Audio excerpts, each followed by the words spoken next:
Perkenalkan, aku adalah Abu Tholib, aku adalah pamannya Nabi Muhammad SAW. Ketika ayahku Abdul Muthalib wafat, beliau berwasiat kepadaku untuk menjaga dan merawat Nabi Muhammad kecil. Saat itu usianya 8 tahun, aku sangat menyayangi keponakanku itu. Saat ia bersamaku ia tak pernah menyusahkanku sedikit pun, bahkan ia sering membantu mengerjakan pekerjaanku saat aku berdagang. Oh iya, selain wasiat untuk menjaganya, aku pun diwasiatkan oleh ayahku untuk menjaga dan merawat Ka'bah serta menggantikan posisinya sebagai pemimpin untuk mengatur urusan perdagangan suku Quraisy.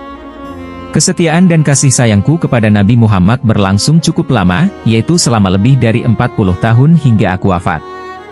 Bahkan aku rela jika harus menyatakan musuh kepada kerabat-kerabatku yang berani menyakiti dan menentangnya. Pernah suatu hari kaum kafir Quraisy mengancam akan membunuhku dan menyatakan perang, jika aku tidak mau menghentikan aktivitas dakwah Nabi Muhammad. Aku sempat khawatir dengan ancaman itu sehingga meminta Nabi Muhammad untuk menyudahi kegiatan dakwahnya. Setelah dibujuk, ternyata Nabi Muhammad tetap kuat untuk melanjutkan misi risalahnya. Aku ingat banyak kejadian-kejadian luar biasa yang aku alami ketika bersamanya. Seperti di saat menjelang hari kelahirannya, aku menyaksikan sendiri kebinasaan tentara bergajah pada saat itu yang ingin menghancurkan Ka'bah. Tak lama setelah itu, aku pun menyaksikan pula, di malam kelahirannya, cahaya begitu luar biasa terang benderang menyelimuti seluruh alam semesta ini, dan banyak pula peristiwa-peristiwa yang amat sangat luar biasa lainnya, di mana saat itu aku menyaksikan dengan mata kepalaku sendiri, keistimewaan-keistimewaan lain yang dimiliki Nabi Muhammad SAW. Setelah mengingat peristiwa-peristiwa tersebut, aku pun kembali tegar untuk membelanya. Rupanya ancaman kaum Quraisy untuk berperang dan membunuhku itu sebatas gertakan saja. Buktinya, begitu mereka tahu bahwa Nabi Muhammad tetap melanjutkan kegiatan dakwahnya, mereka tidak merealisasikan ancaman tersebut. Malah mereka kemudian memikirkan cara lain, hingga akhirnya mendatangiku untuk kedua kalinya.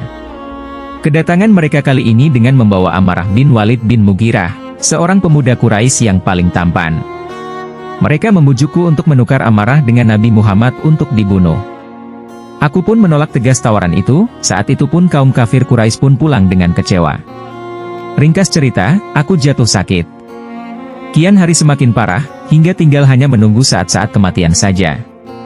Akhirnya aku pun berpamit untuk selama-lamanya pada bulan Rajab tahun ke-10 dari kenabian.